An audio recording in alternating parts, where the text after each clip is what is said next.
Hey y'all, welcome back to the ranch. I'm Jared Paul, and really soon my buddy's going to show up with 4 yards of premium organic topsoil. Oh, that means he's here. Bruce Lee's barking. And we're going to get my tomato plants and some bee balm all planted up. And I'll give you the update on the garden and the tree farm. So that's what's coming up on today's episode. There he is, of Jarhead Bonsai.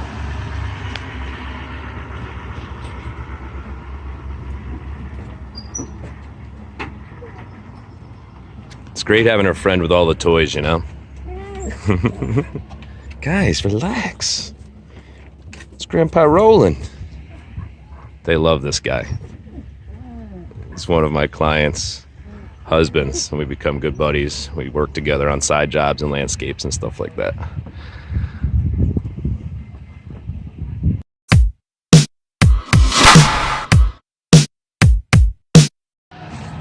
All right, well, he gets all situated. Give you a little update here. So I've got a bunch of oaks popping up.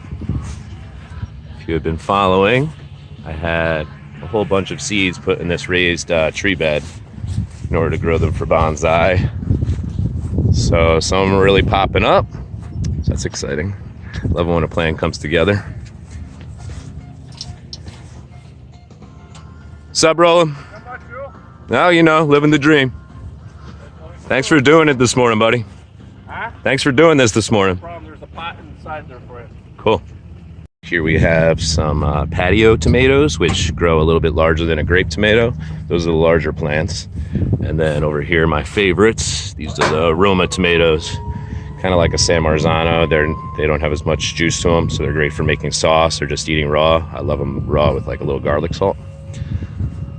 So this dump trailer is amazing, especially when you're doing a lot of mulch or topsoil, just like this case. You know, the amount of time you save on shoveling is incredible.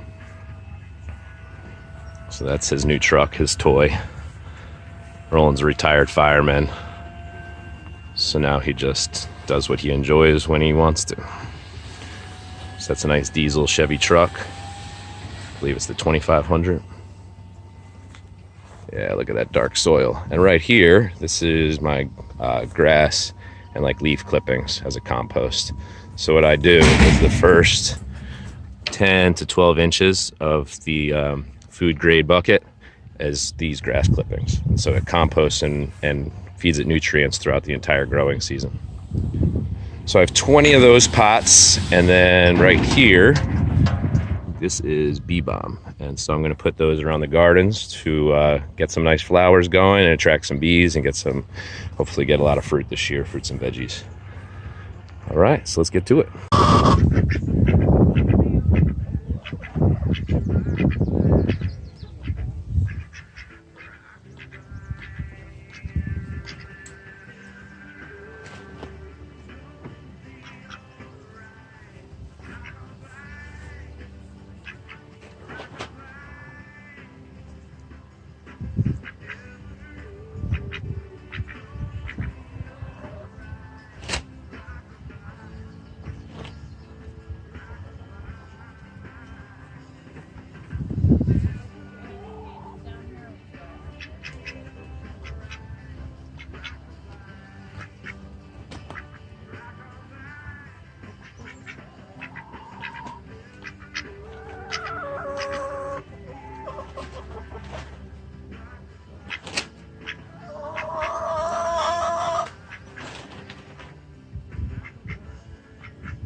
really want to see immediately. In the Think with Google podcast, we'll discuss the tools and strategies to make those kinds of connections in this ever-changing world. I'm your host, Trent Bigelow. The first episode drops on March 5th.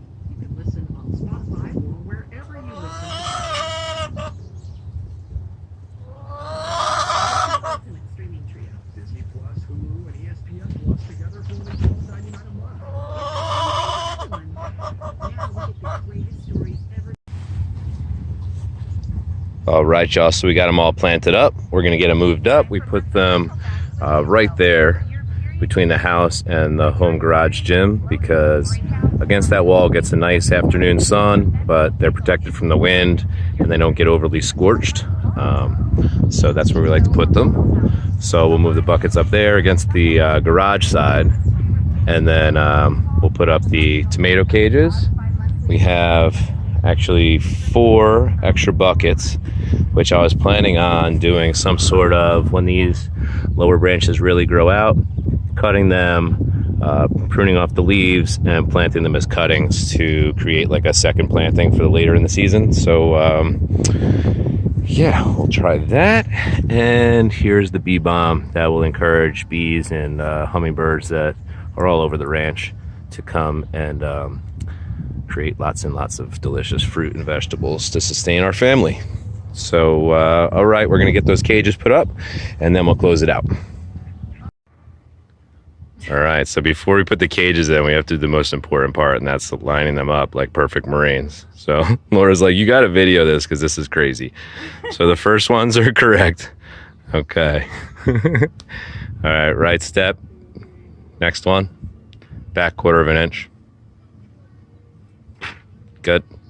Next one. Back 1/4 inch. Next one. Back 3/4 inch. Good. Next one's good. Next one forward 1/4 inch. Too far. Good. Next one's good. Next one forward 1/4 inch. Too far. Good. All right, next one forward 1/2 inch.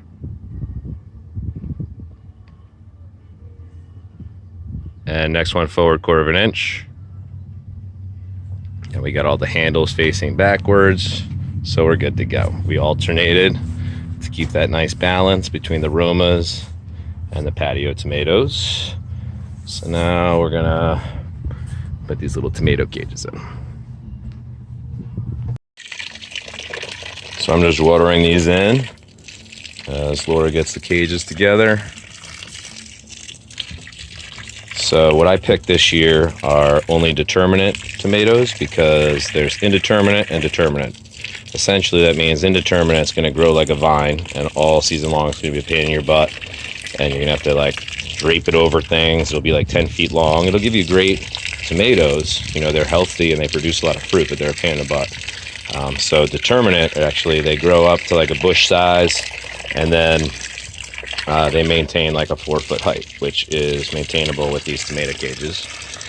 And as long as you take out the suckers, which are the ones that grow like right here in the joint, there'll be a branch growing up through the joint and it produces no fruit and it just takes nutrients from the plant. So as long as you remove those periodically, I'd say once a week, and keep them regularly watered, and fertilize them, I'd say every 2 weeks with an organic fertilizer, because you're eating these things, you don't want a chemical fertilizer, then you'll be good to go and you'll get a nice harvest. I really recommend the compost in the bottom. I like the bucket technique because it keeps the weeds down, and we keep it in this alley here because it's between the house and the garage, so it's protected from the wind, intense sun, and also the deer. Let's see, what else could I tell you? I think that's about it.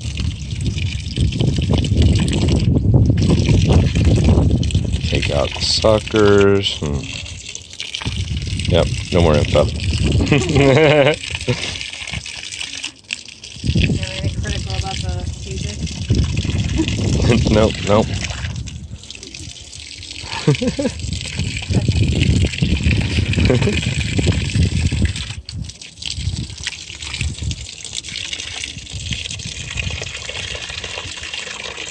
So just watering them in. Tomatoes take off out of nowhere. So this was, oh, that's what I wanted to talk about.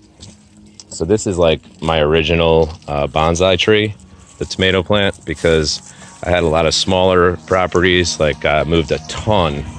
In Franny's first 12 years of life, she had 13 different addresses, just to kind of like break it down for you. So a lot of places were like little apartments or places with absolutely no property. So I got accustomed to only growing a couple of tomato plants, but the couple that I did, I would ornamentally prune and make them have a nice canopy, remove the lower branches, you know, anything that was dying off, prune off. And so that's what really got me into like the ornamental pruning, which ultimately led me to bonsai. So I'd say the tomato plant was my first bonsai.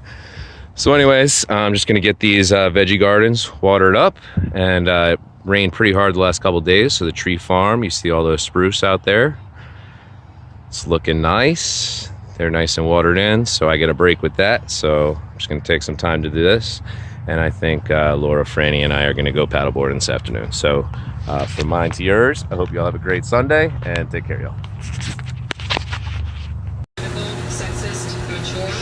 Yo, cat. What is that face? What is this face? What the fuck is wrong with her? She's broken. And you may be wrecked by skin graft.